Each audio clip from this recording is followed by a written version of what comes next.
কলিজারা পুরা ভাইরা সবাই কেমন আছো? আজকে আমি বানিয়ে নিব এই গরমে ঠান্ডা ঠান্ডা মিল্ক পুডিং। পুডিং দেওয়ার জন্য এখানে হাফ লিটার দুধ দিয়ে দিয়েছি। এখন দিয়ে দেব 1 প্যাকেট গুঁড়ো দুধ। গুঁড়ো দুধটা দিলে পুডিংটা খেতে অনেক টেস্ট আসবে। এরপর যে কিন্তু চুলার আঁচটা এখন বন্ধ আছে। আমি আগে দুধটাকে মিশিয়ে চুলাটা ধরিয়ে দিব। তারপরে এটা জাল দিয়ে নেব, দিয়ে দেব হাফ কাপের কম চিনিটা দিয়ে ভালোভাবে দুধটাকে জ্বালিয়ে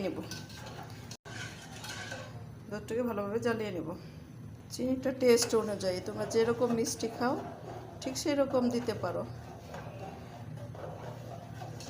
তোমাদের টেস্ট অনুযায়ী চিনিটা দিয়ে নেবে। আরও দিয়ে দেবো 1 চা চামচ কনডেন্স মিল্ক। তোমরা চাইলে এভাবে দিয়ে নিতে পারো টেস্ট আসার জন্য, বা মিষ্টি একটু কম লাগতেছে সেজন্য আমি 1 চা চামচ কনডেন্স মিল্ক দিয়ে দিলাম।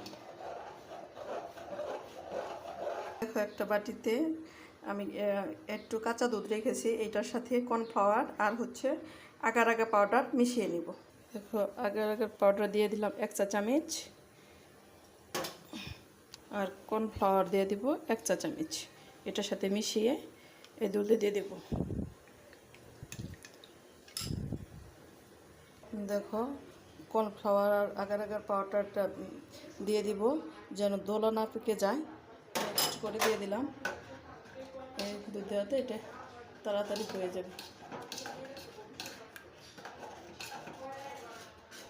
এটা মিশিয়ে নামিয়ে নেব। দেখো ঘন হয়ে গেছে। এখন এটা একটা বাটিতে সেট করে, এই টিফিন কারের বাটিতে এটা সেট করে নেব। ঠান্ডা হওয়া পর্যন্ত অপেক্ষা করব। ফিরে আসছে ঠান্ডা হওয়ার পর। দেখো সেট করে নিয়েছি। এখন এটা ঠান্ডা হওয়ার পর্যন্ত অপেক্ষা করব। দেখো পুডিংটা ঠান্ডা হয়ে গেছে।